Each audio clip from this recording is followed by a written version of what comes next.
Hello friends. तो आज हम फर्स्ट एड और सीपीआर के बारे में ये वीडियो बना रहे हैं कि ये जो स्कोरिंग सब्जेक्ट है और इसके लिए अब एक 10-15 मिनट में उसके कुछ हम समराइज करते हैं, सब इस पूरा सिलेबस को समराइज करते हैं कि आप इसके क्वेश्चन आंसर्स को आप खुद कर सकते हैं पूरी तैयारी। तो तैयारी के लिए हम एक 10-15 मिनट अगर आप ध्यान से इसको सुनते हो तो ये 10-15 मिनट में हम समराइज पूरी कर देते हैं और बाद में आप खुद ही सब आंसर्स कर सकते हो। और ये भी ध्यान रखना, ये 40 मार्क का पेपर है और इसमें आपके परसेंटेज बढ़ सकते हैं क्योंकि इसमें आप ज़्यादा से ज़्यादा मार्क्स ले सकते हो। तो इसके लिए हम आगे बढ़ते हैं। तो सबसे पहले what is first aid. First aid क्या होता है कि डॉक्टर आने के पहले इमरजेंसी में हम पेशेंट को या सिक पर्सन को डॉक्टर आने के पहले जो हम ट्रीटमेंट या उसको बचाने की जो कोशिश करते हैं उसको हम फर्स्ट एड बोलते हैं।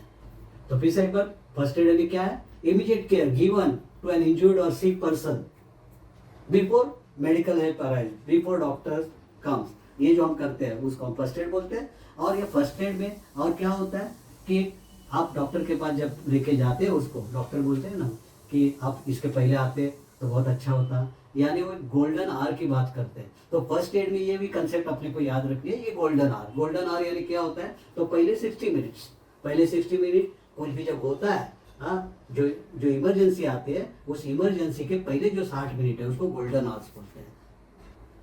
तो अभी फर्स्ट एड, ये तो डेफिनेशन हमने किया। फर्स्ट एड के बाद एक तो शब्द, एक प्रश्न पूछा जा सकता है कि फर्स्ट एड के बॉक्स में, फर्स्ट एड किट में आपके कंटेंट क्या रहते हैं। तो ये भी अपने को मालूम है, ये कोई बाहर करने की बात ही नहीं है। ये क्या है कि फर्स्ट एड किट क्या क्या रहता है तो अपने को मालूम है। उसमें बैंडेज रहेगा, सीजर रहेगी, हाँ, एंटीसेप्टिक क्रीम रहेगी, सीपीआर मास्क रहेगा, हाँ, ग्लोव्स रहेंगे। ये फर्स्ट एड किट। तो इसके लिए भी 2 मार्क्स मिल सकते हैं ये अगर हमने ये करते हैं याद, यानी ये सब पूरा लॉजिकल ही है, अपने को मालूम भी है, पहले से मालूम है।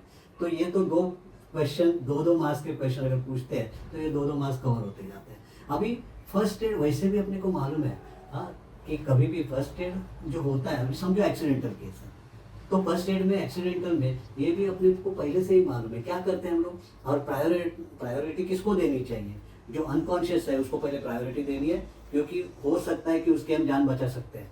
और अनकॉन्शियस क्यों हुआ है उसको कार्डियक, हाँ, उसको कार्डियक मसाज किया, सीपीआर की ज़रूरत है, ये देख के उसके अनकॉन्शियसनेस के टाइम ये ज़्यादा जरूरी है। तो पहले तो अनकॉन्शियस पेशेंट को देखना है, बाद में हम जो ब्लीडिंग वाले पेशेंट है उसको देखना है। तो ये भी अपने को मालूम है, बाद में बाकी के पेशेंट को देखते हैं। और वो भी हम उसको अगर हिलाना डुलाना भी है तो वो बड़ी प्रिकॉशन से हम लोग देखना है कि उसके हमारे हिलाने डुलाने से और उसकी कोई जो इंजरी है ये बढ़ ना जाए, हाँ। तो ये भी, अगर कोई फ्रैक्चर है और फ्रैक्चर है तो हम हमारे हिलाने डुलाने से उसको तकलीफ और भी बढ़ सकती है। तो इसका हमें ध्यान रखना पड़ता है इस वक्त। तो सबसे पहले इस वक्त क्या करना है अपने को? तो एक तो पहली बात है कि काम रहना है, माइंड अपना माइंडल स्टेटस जो है वो काम चाहिए। हम लोग खुद डर के वो पेशेंट को डराएंगे, ऐसे भी नहीं होना चाहिए। पेशेंट को हमें कंफर्ट देना है और क्विकली सभी एक्शन हमारी क्विकली होनी चाहिए। और उसमें ये भी होना चाहिए और हार्मलेस हो, हाँ, उसको तकलीफ ना हो। और सबसे पहले तो इमरजेंसी के लिए हमें कॉल करना है। तो यही सब रूल्स को बोलते हैं golden rules of first aid.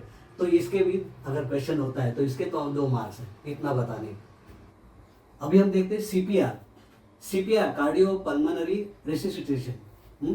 तो कार्डियो पल्मोनरी बोला तो इसमें भी शब्द में हम लोग को ये समझ में आता है कि हार्ट और पल्मोनरी यानी लंग्स।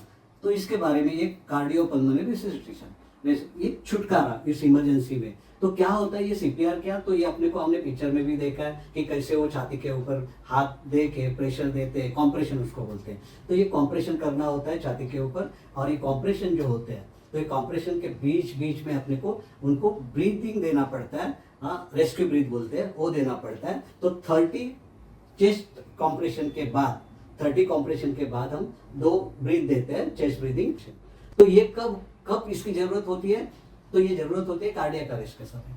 तो कार्डियक अरेस्ट क्या है? तो कार्डियक अरेस्ट मीन्स बंद होना, हाँ, अरेस्ट हम बोलते हैं रुक जाना या किसी को पकड़ के रखना। तो अरेस्ट करते हैं ना, तो कार्डियक अरेस्ट होता है, बंद होता है कार्डियक फंक्शन।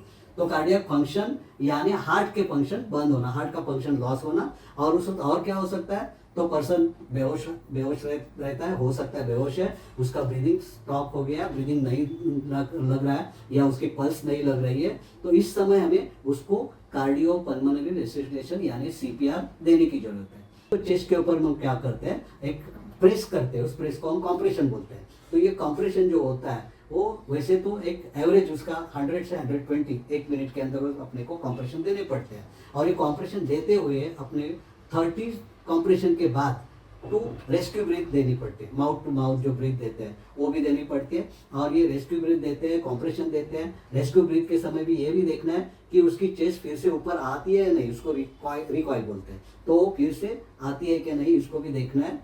तो ये सीपीआर के समय ये ध्यान रखना चाहिए कि चेस्ट जब आप कॉम्प्रेशन करते हैं उसके बाद में चेस्ट ऊपर आनी चाहिए, उसको हम चेस्ट रिकॉइल बोलते हैं। तो चेस्ट रिकॉइल का ध्यान रखना भी उस वक्त जरूरी है।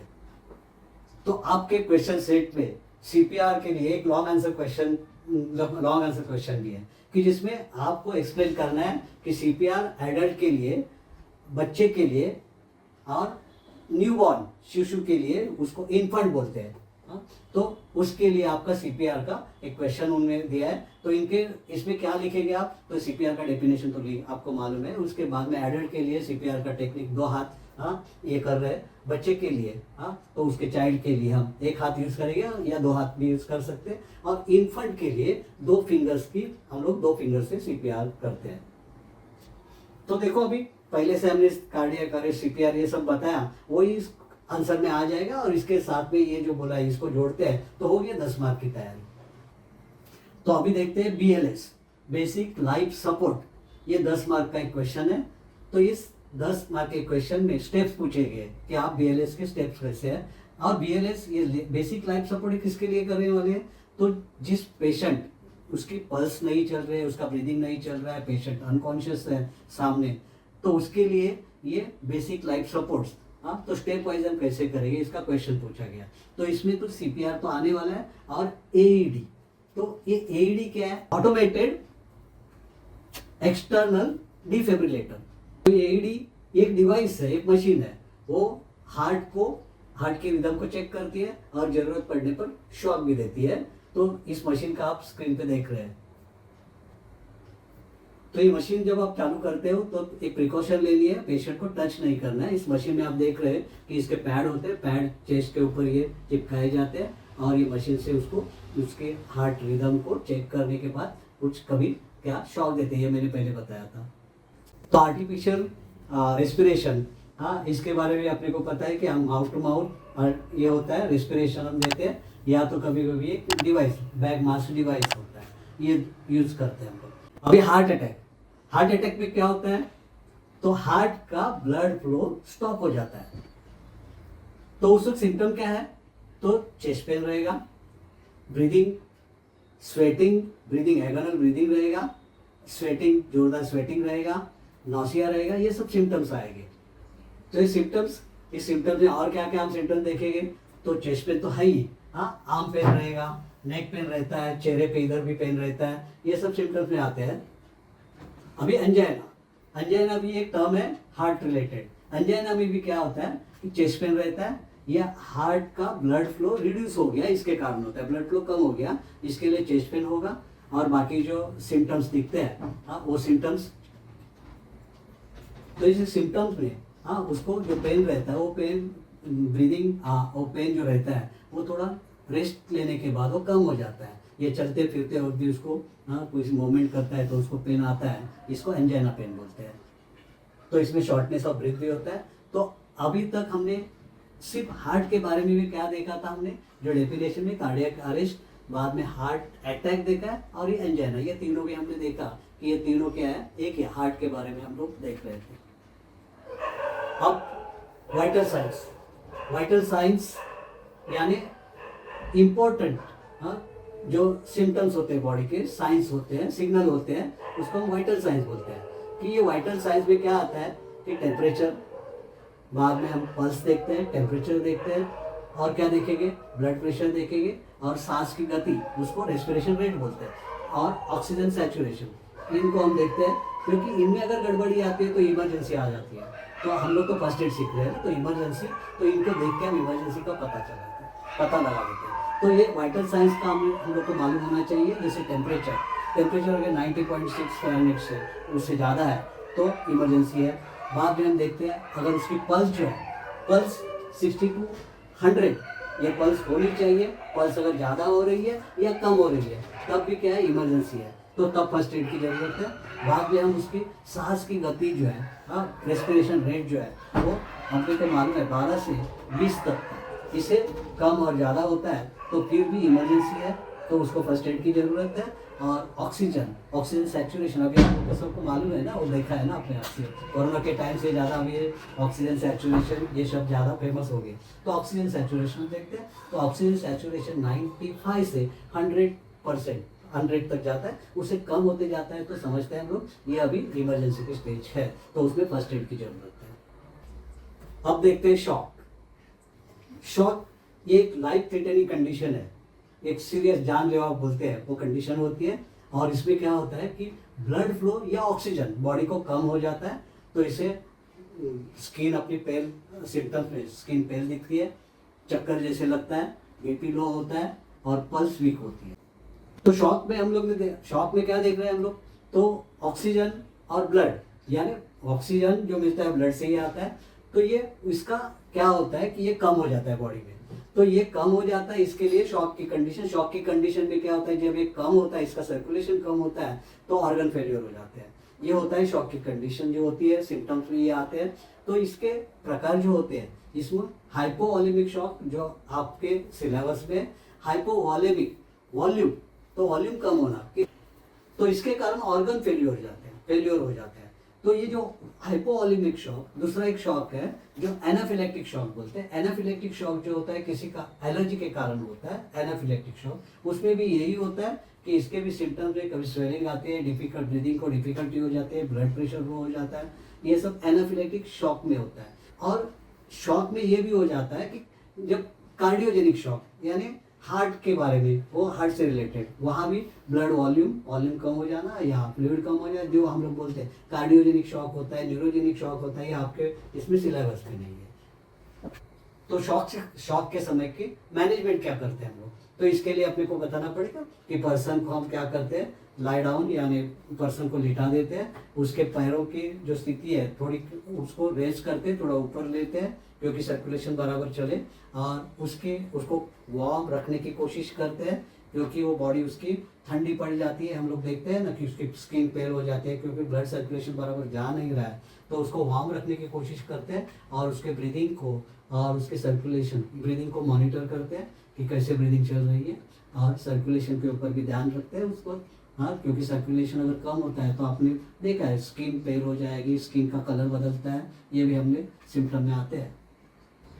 अभी इस फर्स्ट एड के एबीसी ये भी अपने प्रश्न में एबीसी, तो एबीसी क्या है, तो हमें देखना पड़ता है इमरजेंसी के टाइम असेसमेंट क्या करते हैं हम लोग, तो एयरवेज को देखते हैं, एयरवेज अच्छा रहे इसके लिए देखते हैं, उसका ब्रीदिंग देखते हैं, एयरवेज के बाद ब्रीदिंग, एयरवेज पहला बराबर से ब्रीदिंग चालू रहे, एयरवेज जो ट्रैकिया है, हाँ, ये अपना जो लैरिंग्स है, जो अंदर से हवा जो अंदर गया वो रेस्पिरेशन कर रहा है, तो ठीक से वो एयरवेज बराबर रहे, क्योंकि उसके अंदर सफोकेट कोई अगर हो सकता है, उसकी थूक वो अंदर जाके फंसी, या टंग अंदर जाके फंसनी नहीं चाहिए, टंग उल्टी होनी नहीं चाहिए, तो इसको देखना है, यानी एयरवेज के ऊपर हमें ध्यान रखना पड़ता है। बाद में ब्रीदिंग कैसे है, ब्रीदिंग हमने देखा कि आर्टिफिशियल ब्रीदिंग को हम करते हैं, और उस वक्त सर्कुलेशन को भी देखते हैं कि सर्कुलेशन तो हमें पता चलता है, उसके स्किन कलर, ओठों का कलर, इससे भी सर्कुलेशन का पता चलता है, बॉडी ठंडी पड़ना इसके भी सर्कुलेशन का पता चलता है। तो ये सर्कुलेशन भी उसका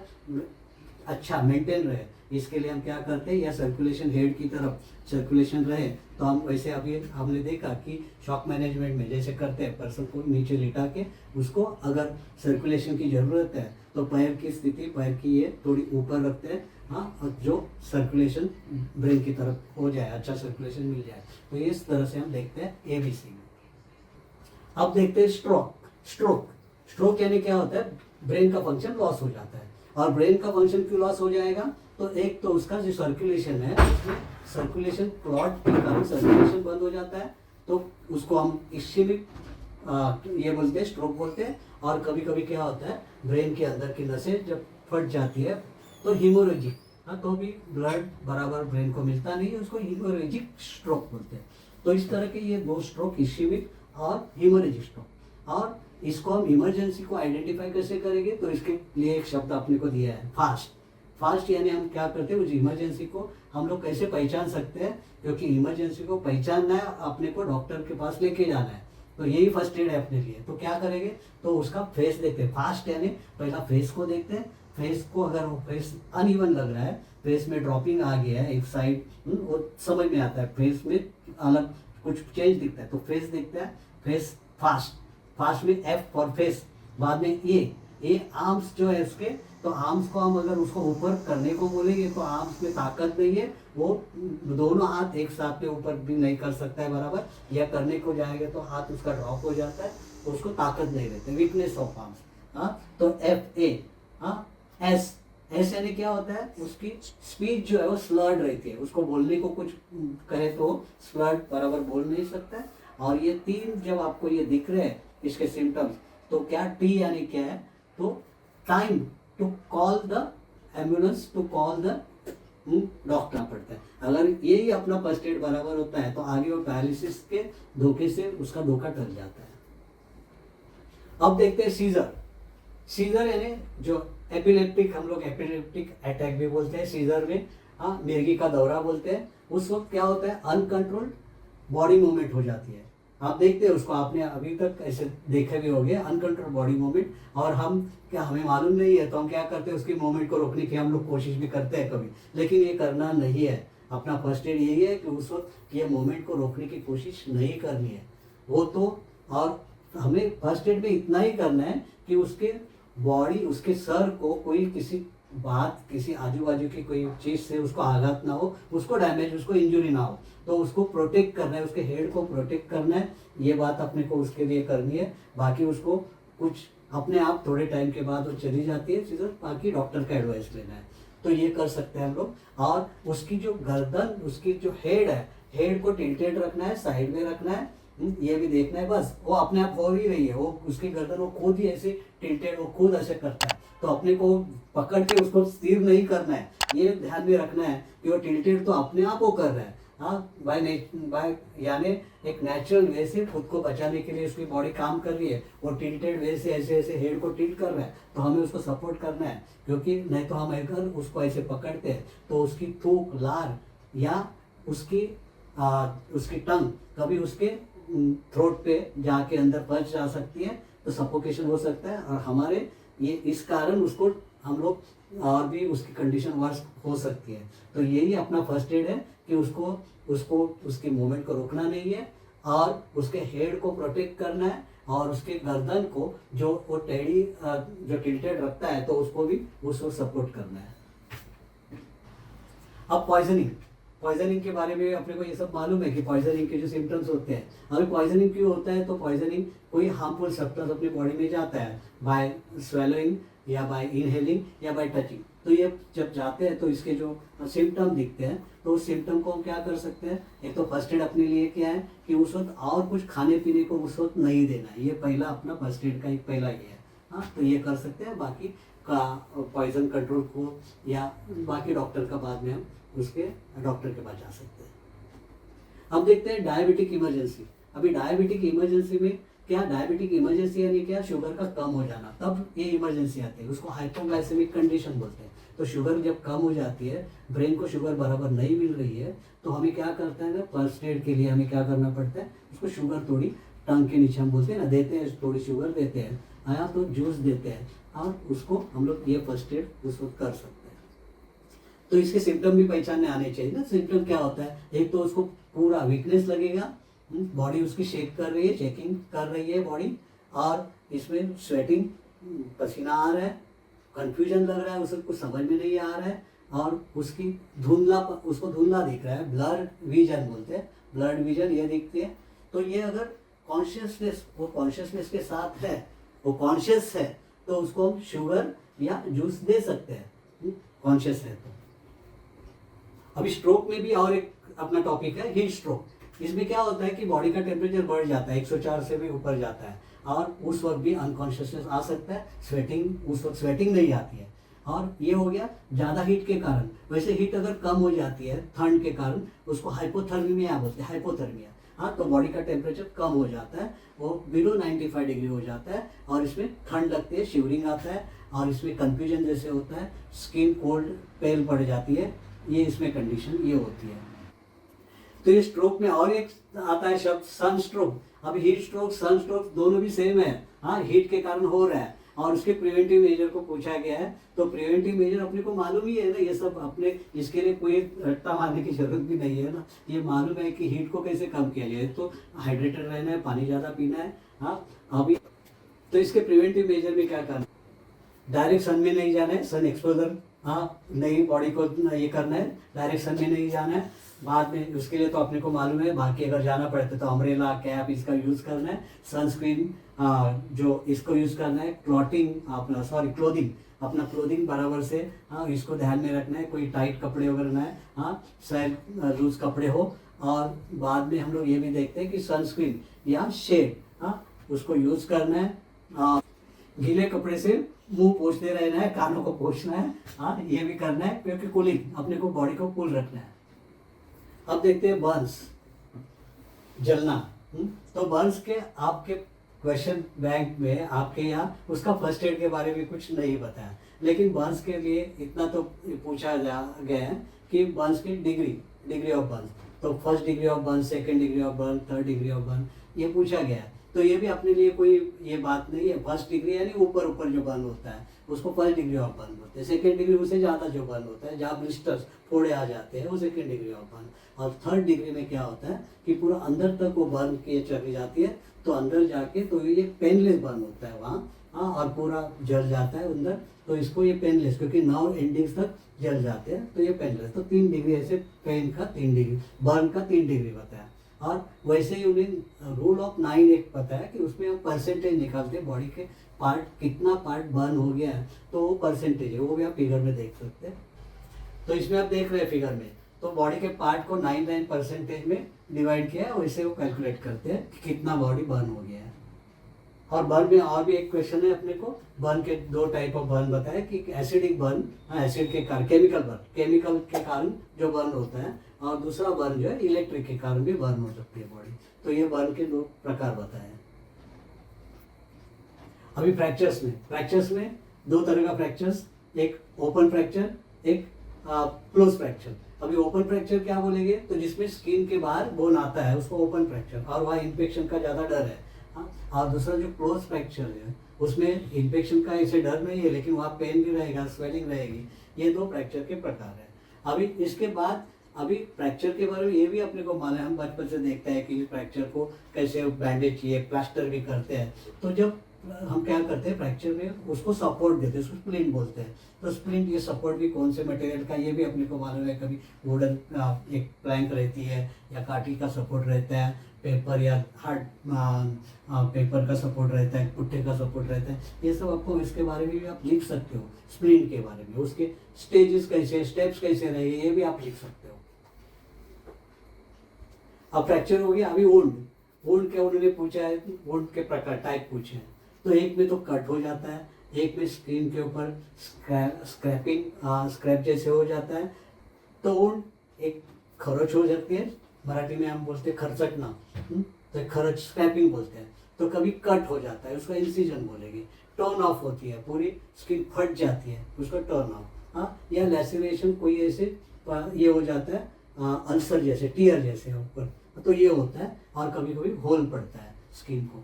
तो ये क्या होते हैं, ये वुंड के टाइप हो गए, होल वाली या लैसिरेशन वाली या टर्न ऑफ या कट या स्क्रैप, ये ऐसे वुंड के टाइप है। अब लास्ट पार्ट अभी आपने ब्लीडिंग के बारे में आपको मालूम है पहले से। अभी ये फ्रैक्चर हो गया, वुंड है, कहीं से भी ब्लीडिंग, एक नोज ब्लीडिंग है, तो नोज ब्लीडिंग का भी आपके क्वेश्चन में, नोज ब्लीडिंग के टाइम क्या करेंगे फर्स्ट एड, एक तो आपको ऐसे नीचे ड्रॉप डाउन, अपनी गर्दन नीचे झुकानी है, क्योंकि वो ब्लड बाहर जाए अंदर से। नहीं तो हम अगर ऐसी गर्दन करेंगे जो चीन अगर ऊपर करते हो सोच के कि मेरा ब्लड बाहर जा रहा है, उसको बचाना है, तो उसमें धोखा है। क्योंकि वो ब्लड अंदर जाके फंसेगा। तो ये नहीं करना है अपने को, क्लॉट अंदर फंसेगी तो ये नहीं करना है, आपको जाने देना है पिंच। हाँ, उसको कर सकते हैं आप, लेकिन नीचे ये करके। और ये ब्लीडिंग का हो गया। और ब्लीडिंग आप तो एक तो मालूम है कि जहाँ से जिस पार्ट से ब्लीडिंग हो रहा है उस पार्ट को हम क्या करते हैं, आपने हृदय की कंपैरेटिवली उसको थोड़ा ऊपर करते हैं। जैसे हाथ को ब्लीडिंग है, आपने हाथ को ऊपर रखा है, जो पार्ट होता है उसके तरफ ब्लड फ्लो ज़्यादा नहीं जाए, इसके आप ये करते हैं। कभी कभी क्या होता है, अगर सीवियर ब्लीडिंग है तो उस ब्लीडिंग के पार्ट के पहले का जो जॉइंट रहता है उधर भी आप कभी कभी उधर टॉर्निकेट बांधते हैं, ये भी होता है। कभी कभी ब्लीडिंग पार्ट के ऊपर भी आप कुछ बैंडेज लगा के उसको भी कवर कर देते हैं। लेकिन उस वक्त एक प्रिकॉशन लेनी होती है कि उस वो ब्लड ब्लीडिंग हो रहा है तो उसके ऊपर आप जब बैंडेज करते हैं, उस बैंडेज को आपको जब तक डॉक्टर की मदद नहीं मिलती है उसको निकालना नहीं है। नहीं तो निकालते रहेंगे, अगर वो ब्लड पोंछते रहेंगे तो और ब्लीडिंग चालू रहेगी, उधर क्लॉट होने में दिक्कत आ जाती है।